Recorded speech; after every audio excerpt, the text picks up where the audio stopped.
வணக்கம். தமிழ் ஃபுட் கார்னரில் இன்னைக்கு கோகோனட் சப்பாத்தி பண்ண போகிறோம். இந்த சப்பாத்தி நெய் வாசனையோட டேஸ்ட்டாக நல்லா சாஃப்டாக இருக்கும். இப்போ எப்படி பண்ணுறதுன்னு பார்க்கலாம்.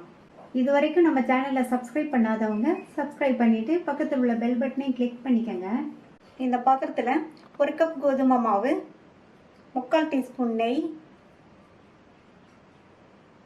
2 பிஞ்ச் மஞ்சள் தூள், உப்பு 1/4 டீஸ்பூனில் பாதி சேர்த்துருக்கேன். சாதாரணமாக நம்ம சப்பாத்திக்கு சேர்க்குறத விட இதுக்கு கொஞ்சம் கம்மியாக தான் சேர்க்கணும். நல்லா ஒன்றா மிக்ஸ் பண்ணி விட்டுட்டு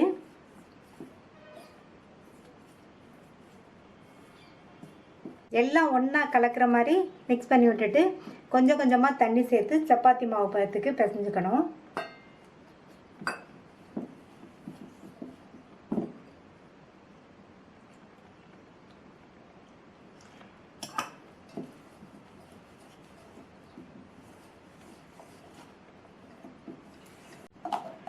மாவு பிசைஞ்சாச்சு. இந்த மாதிரி சாஃப்டாக பிசைஞ்சுக்கங்க.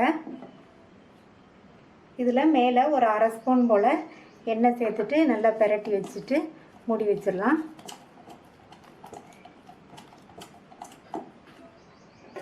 மாவு 10 நிமிஷம் ஊறட்டும். ஸ்டவ்வில் பேன் போட்டிருக்கேன். அதில் ஒரு 3/4 டீஸ்பூன் நெய் சேர்த்து, நெய் உருகினதும் அதில் 3/4 கப் தேங்காய் துண்டுகளை சேர்த்து மீடியம் ஃப்ளேமில் வச்சு இந்த நெய்யில் இந்த தேங்காய் துண்டுகளை நல்லா வதக்கிக்கணும். இந்த மாதிரி நெய்யிலேயே தேங்காய் துண்டுகளை நம்ம வதக்கி இந்த சப்பாத்தி பண்ணுறதுனால சப்பாத்தி நல்லா வாசனையாகவும் ரொம்ப டேஸ்ட்டாகவும் இருக்கும். 5 நிமிஷமாக நெய்யிலேயே தேங்காய் துண்டுகள் நல்லா வதங்கிடுச்சு. இதை ஒரு பிளேட்டுக்கு மாற்றி வச்சு ஆற விட்டுறலாம். நல்லா ஆறிடுச்சு. இதை மிக்ஸி ஜாரில் சேர்த்துட்டு கொரப்பாக அரைச்சிக்கணும். நைஸாக அரைச்சிடாதீங்க. கொரப்பாக அரைச்சாச்சு. அதை இந்த பவுலுக்கு மாற்றிட்டு இது கூட 2 டீஸ்பூன் பவுடர் பண்ண சுகர் சேர்த்துக்கலாம். 2 டீஸ்பூன் கரெக்டாக இருக்கும். நீங்கள் உங்களுக்கு தேவைன்னா கூட கொஞ்சம் சேர்த்துக்கோங்க. இதை நல்லா ஒன்றா மிக்ஸ் பண்ணி விட்டுக்கணும். இந்த சுகர், தேங்காய் துருவல் எல்லாம் ஒன்றா மிக்ஸ் ஆகிற மாதிரி நல்லா கலந்து விட்டுக்கணும்.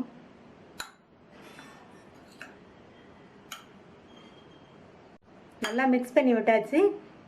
இது இருக்கட்டும். மாவு 10 நிமிஷமாக நல்லா ஊறிடுச்சு. மறுபடியும் இதை நல்லா ஒரு தடவை பிசைஞ்சிட்டு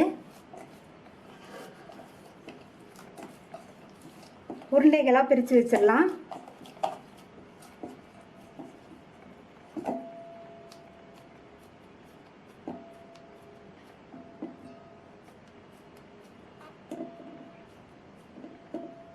மாவை உருண்டைகளாக பிரித்து வச்சாச்சு. தேய்ச்சிடலாம்.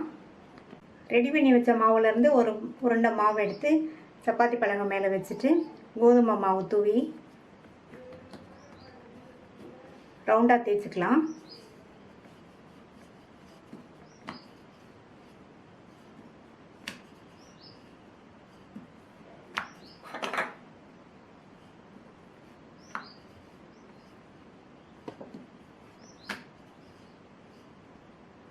ரவுண்டாக தேய்ச்சாச்சு. இப்போ நம்ம ரெடி பண்ணி வச்ச தேங்காய் சக்கரை மிக்ஸை ஓரங்கள்லாம் போயிடாமல் நடுவில் மட்டும் வச்சுக்கணும்.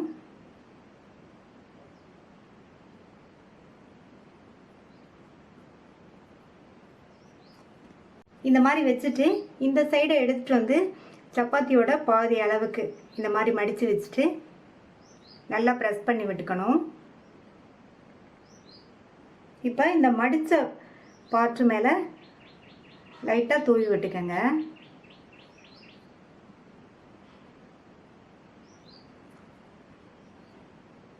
மறுபடியும் இந்த சைடை கொண்டு வந்து இங்கே வச்சுட்டு எல்லா பக்கமும் ப்ரெஸ் பண்ணி விட்டுட்டு சதுரமாக மடிச்சுக்கலாம்.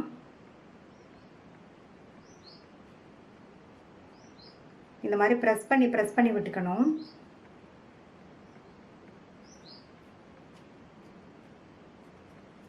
இப்போ மறுபடியும் கோதுமை மாவு தூவி பெருசாக தேய்ச்சிடலாம்.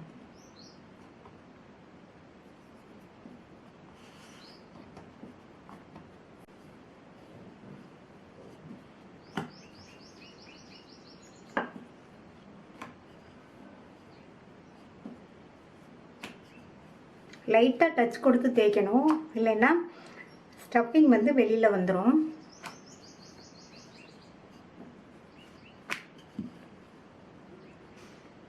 தேய்ச்சாச்சு.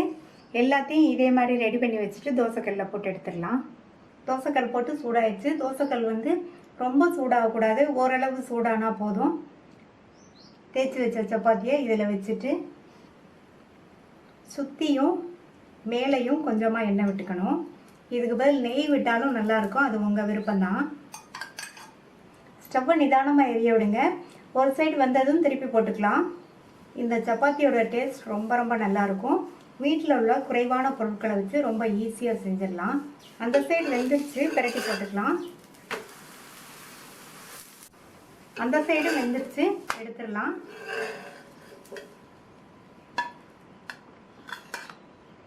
சூப்பரான டேஸ்டான ஈஸியாக பண்ணக்கூடிய கோகனட் சப்பாத்தி ரெடி ஆயிடுச்சு. நீங்களும் ஒரு தடவை இந்த டேஸ்டான கோகனட் சப்பாத்தியை ட்ரை பண்ணி பார்த்துட்டு உங்கள் கமெண்ட்ஸை சொல்லுங்கள். தேங்க்யூ.